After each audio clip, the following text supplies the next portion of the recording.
दररोजच्या धकाधकीच्या जीवनामध्ये तुम्ही नेहमी ऐकता की आज खूप पाऊस आहे, आज खूप जास्त थंडी वाजते, आज खूप जास्त ऊन आहे, आज तर वातावरण किती दमट आहे, बाप रे किती गरमी होते. अशा गोष्टी तुम्ही ऐकता बिकॉज ऑफ वन फॅक्टर ज्याला आपण म्हणतो क्लायमेट म्हणजेच हवामान. आजच्या पूर्ण चॅप्टर मध्ये हवामान काय आहे, ब्राझीलमध्ये ते कसं आहे, आपल्या भारतात कसं आहे, त्यावरती कोणकोणत्या फॅक्टरचा सगळ्यात जास्त जो आहे तो फरक पडतो आणि त्यामुळे हे हवामान चेंज होतं. बघा आपला भारत जो आहे, या भारतामध्ये तीनही प्रकारचे सीझन्स आपल्याला पाहायला मिळतात. आपल्याला उन्हाळा, हिवाळा, पावसाळा म्हणजे ह्या सगळ्या गोष्टी एका क्रोनॉलॉजी मध्ये पाहायला मिळतात. थोडंफार सध्या जे आहे ते क्लायमेट डिस्टर्ब झालेलं आहे, बट पर्यावरणाची काळजी जर आपण घेतली तर ह्या सगळ्या गोष्टी ज्या आहेत त्या सुरळीत होऊ शकतात. चला आपण विदाउट वेस्टिंग टाइम स्टार्ट करूया आजच्या आपल्या या चॅप्टरला. आता बघा विद्यार्थी मित्रांनो, या ठिकाणी जी फर्स्ट सेंटेन्स आपण इथं बघतोय जे आहे ब्राझील बद्दल. ब्राझीलचा नकाशा तुम्ही या ठिकाणी बघू शकता. दक्षिण अमेरिका खंडामध्ये हा देश आहे आणि या देशाबद्दल जर सांगायचं झालं तर अक्षरवृत्तीय विस्तार या ठिकाणी जास्त आहे. तुम्हाला माहित आहे ब्राझीलमधून दोन अक्षरवृत्त महत्वाचे जातात, एक म्हणजे विषुववृत्त आणि दुसरं जे आहे ते आहे मकरवृत्त. त्यांनी सांगितलेलं आहे की या देशाचा विषुववृत्तीय विस्तार जास्त आहे, अक्षरवृत्तीय विस्तार. तर याच्यामध्ये खूप जास्त आपल्याला जेव्हा अक्षरवृत्त असतात किंवा अक्षरवृत्तांचा जो जास्त हे असतो इफेक्ट असतो, त्या ठिकाणी आपल्याला हवामानामध्ये खूप जास्त काय पाहायला मिळते, विविधता पाहायला मिळते. विविधता म्हणजे काय तर डिफरन्सेस पाहायला मिळतात. म्हणजे एके वेळेस पाऊस चालू आहे आणि लगेचच खूप जास्त ऊन पडलेली आहे, अशा प्रकारचं. तर विषुववृत्ताजवळ आपण जेव्हा येतो, तुम्हाला माहिती आहे विषुववृत्त सेंटर मधून जातं, हॉरिझॉन्टली जातं आणि ते 0 डिग्री काय असतं इक्वेटर, ज्याला आपण म्हणतो एक प्रकारचं काय आहे ते अक्षरवृत्तच आहे. आता या ठिकाणी इथून जेव्हा सूर्याचा प्रकाश पूर्णतः याच्यावरती पडतो, या विषुववृत्तावरती स्ट्रेट लाईन मध्ये पडतो, त्यामुळे इथं जे असते ते हीट जास्त असते. म्हणजे काय असतो या ठिकाणी टेम्परेचर मध्ये खूप जास्त प्रमाण असतं या ठिकाणी आणि त्यामुळं या ठिकाणी उष्ण आणि मकरवृत्ताच्या दक्षिणेला जर आपण मकरवृत्त पाहिलं तर ते इथून जातं आणि मकरवृत्तावरती कसं पाहायला मिळतं तापमान, तर ते समशीतोष्ण पाहायला मिळतं. समशीतोष्ण म्हणजे मी तुम्हाला लास्ट टाइम सांगितलेलं होतं तापमान कसं आहे, सम आहे, पण कसं ते शीत पण आहे म्हणजे थंड पण आहे सारख्या प्रमाणात आणि ते उष्ण पण आहे, त्याला आपण काय म्हणतो समशीत उष्ण, समशीतोष्ण. ओके, तर आपल्याला या टाईपचं टेम्परेचर या देशामध्ये पाहायला मिळतं ब्राझीलमध्ये. आता आपण या ठिकाणी त्याचा लॅटिट्यूडनल आणि लॉंजिट्यूडनल जो एक्सटेंट आहे म्हणजे अक्षरवृत्तीय आणि रेखावृत्तीय विस्तार तो एकदा रिवाइज करूया. बघा या ठिकाणी भारताचा आपण बघितलेला होता अक्षरवृत्तीय विस्तार 8°4' उत्तर ते 37°6' उत्तर या दरम्यान आहे आणि आपण भारताचा रेखावृत्तीय विस्तार 68°7' उत्तर ते 97°25' उत्तर आहे. याची ट्रिक पण तुम्हाला वेरियस क्लासेस मध्ये दिलेली आहे, ते तुम्ही डिस्क्रिप्शन मधल्या लिंक मधून बघू शकता.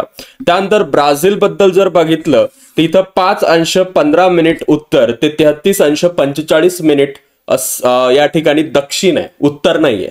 आता त्यानंतर इथं आपण याचा अक्षरवृत्तीय विस्तार जर कम्पेअर केला ऍज कम्पेअर्ड टू इंडिया, तुम्ही आकड्यानुसार म्हणाल की हा तर कमी दिसतोय, पण तुम्ही एक गोष्ट इथं नोटीस करा, इथं नॉर्थच आहे, नॉर्थ नॉर्थ आहे त्यामुळे तो कमी आहे, पण इथं नॉर्थ टू डायरेक्ट साऊथ आहे.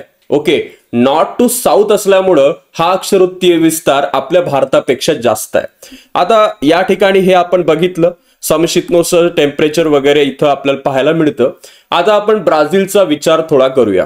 आता आग्नेय जे वारे आहेत, आग्नेय वारे म्हणजे तुम्हाला दिशा ज्ञान माहिती पाहिजे, वानर इकडून आले नाही. आता नैऋत्य दिशा आणि ही आहे आग्नेय दिशा, ही आग्नेय दिशा आहे आणि ईशान्य दिशा कोणती आहे, ही वरची. ओके, म्हणजे या दोन पार्ट्स कडून इथे पूर्वीय व्यापारी वारे येतात. ओके, पूर्वीय व्यापारी वारे, कारण ही दिशा कोणती आहे, ही पूर्व दिशा आहे आणि इकडून कोणते वारे येतात या देशामध्ये, पूर्वीय व्यापारी वारे. व्यापारी वारे काय असतात, जे स्वतःसोबत खूप जास्त बाष्प सायक्लॉनिक रेन घेऊन येत असतात आणि तो सगळा पाऊस कुठे येऊन बरसतो तर या पूर्व दिशेमध्ये ब्राझीलच्या येऊन तो बरसतो.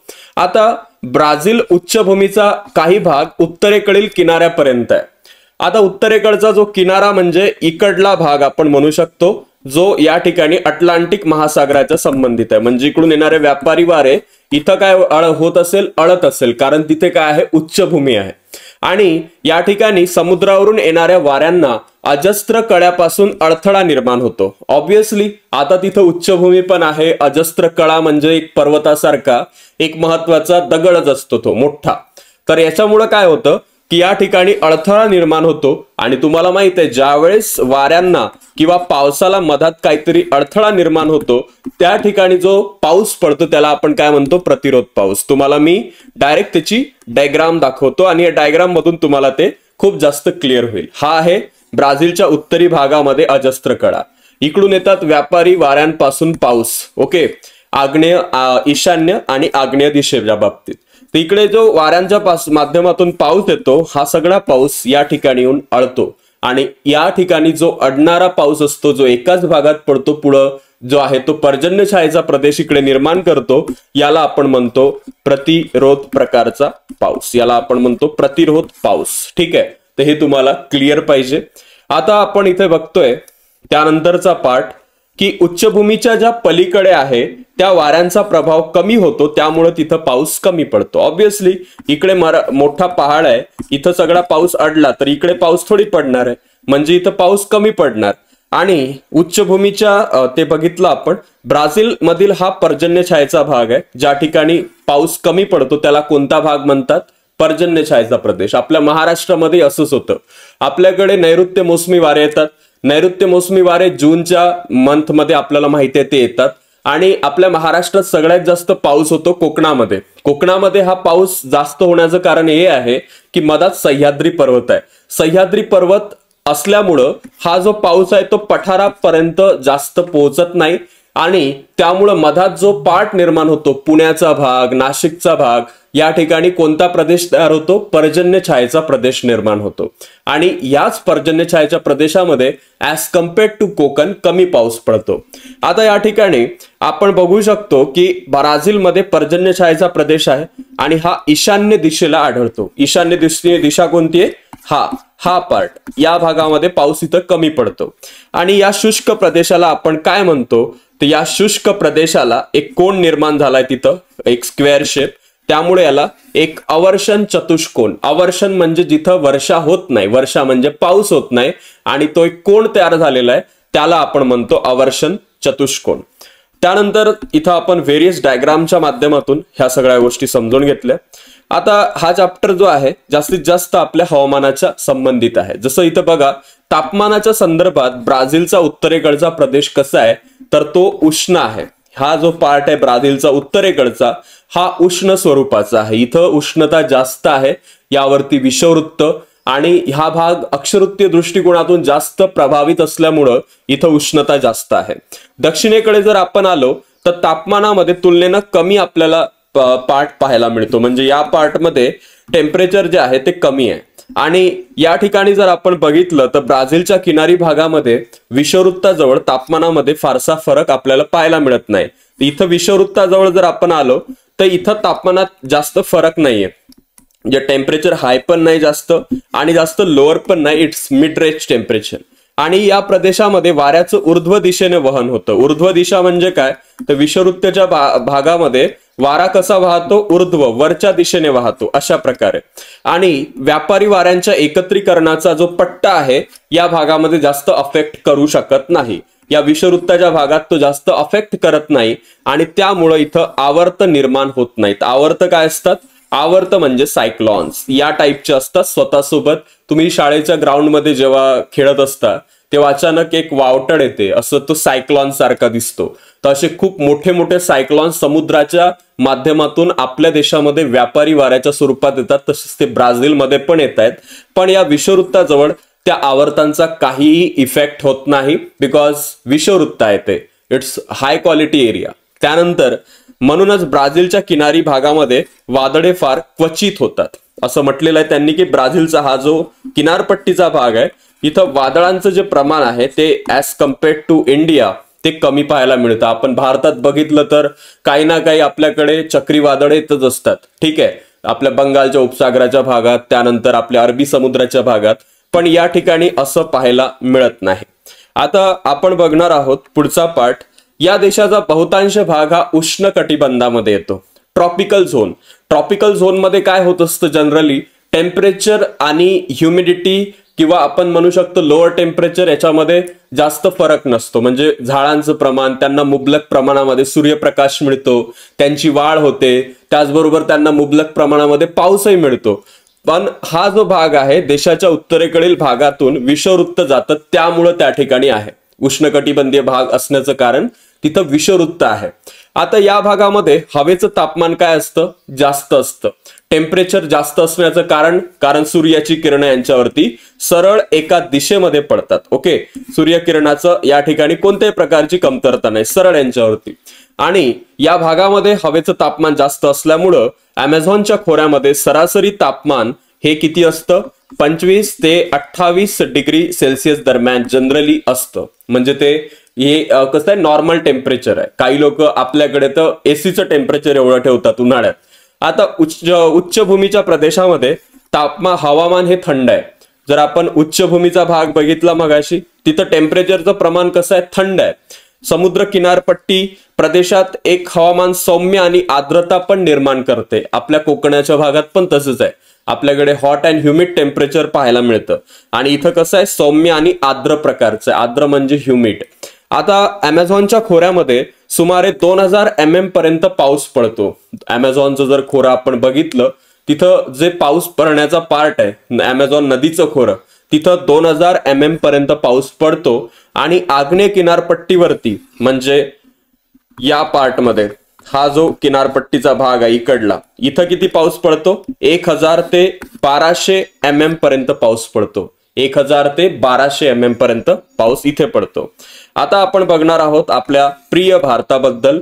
भारताचं जे हवामान आहे ते आहे मॉन्सून प्रकारचं. ओके, मॉन्सून हा शब्द कोणता आहे, अरबी शब्द आहे. मौसिम या शब्दापासून हा शब्द आलेला आहे आणि त्यालाच आपण हवामानाशी संबंध त्याचा जोडतो. मान्सून आपल्या भारतामध्ये जनरली येतो जून या दरम्यान. आता इकडून हे वारे येत असतात आणि हे वारे इथे येतात, पण ते जनरली इथून थोडेसे टर्न होतात आणि ते टर्न होऊन आपल्या या किनारपट्टीच्या भागात, केरळचा जो भाग आहे तिथे येऊन ते पहिल्यांदा त्यांचं आगमनाची जी सुरुवात होते. केरळमध्ये सर्वात पहिल्यांदा पाऊस पडतो आणि नंतर हळूहळू महाराष्ट्र आणि संपूर्ण भारतामध्ये हा पाऊस पोहोचतो. आता हा नैऋत्य मोसमी झाला. आपल्याकडे ईशान्येकडून पण जे आहे तो पाऊस येतो आणि तो जनरली हिवाळ्यामध्ये येत असतो. हा जास्तीत जास्त नॉर्थ ईस्ट स्टेटमध्ये, आणि तो खाली उतरता येत असताना तो तामिळनाडूमध्ये बरसतो. तो पूर्ण भारतात होत नाही. आता देशाच्या मध्यातून आपल्या काय गेलेला आहे, आपल्या भारताच्या मध्यातून कर्कवृत्त गेलेला आहे. 23.5 हे कर्कवृत्त आपल्या भारताच्या मध्यातून गेलेलं आहे. किती राज्यातून कर्कवृत्त गेलेलं आहे तुम्हाला सगळ्यांनी आता लक्षात ठेवलेलं आहे, ते 8 राज्यांमधून. आता याच्यामध्ये सरासरी वार्षिक तापमान जर आपण बघितलं तर ते आपल्याकडे जास्त असतं. जास्त तापमान आपण चंद्रपूरमध्येच आपल्या बघा 48 डिग्री सेल्सिअस पर्यंत टेम्परेचर जातं. नागपूरमध्ये सेम जातं. यापेक्षा जास्तही कधी कधी गेलेलं आहे, पण ते खूप जास्त कमी वेळात कंट्रोल झालंय. अदरवाईज पुढे जर असं प्रदूषण आणि ह्या सगळ्या गोष्टी चालू राहिल्या, ग्लोबल वॉर्मिंग वाढेल आणि टेम्परेचर पृथ्वीचं वाढणार आहे. आता दक्षिणेकडे हे वाढत जातं. आपण टेम्परेचर बघितलं तर हिवाळ्यामध्ये जम्मू काश्मीर हिमालयीन पर्वतीय क्षेत्रामध्ये भागामध्ये तापमान -40 पेक्षाही कमी होतं. म्हणजे हा जो पार्ट आपण बघितला वरचा उत्तरेकडचा, तिथं -40 डिग्री पर्यंत टेम्परेचर जातं. ओके, आणि आपला सियाचीन नावाचा एक पार्ट आहे आपल्या भारतामध्ये, त्या ठिकाणी तर टेम्परेचर त्याही पेक्षा कमी जातं. म्हणजे तिथं आपले जे जवान कार्यरत आहेत ते एवढ्या -डिग्रीमध्ये जे आहे सर्व्हाइव्ह करतात. सगळ्या गोष्टी त्यांना उकळून प्याव्या लागतात, खाव्या लागतात. आता भारतीय हवामानातील वैविध्य प्रामुख्याने अक्षवृत्तीय स्थान आणि समुद्र सपाटीपासूनची जी उंची आहे यावर निर्माण झालेला आहे. आपल्याकडे 3 समुद्र आहेत, अरबी समुद्र, त्यानंतर बंगालचा उपसागर आणि हिंदी महासागर.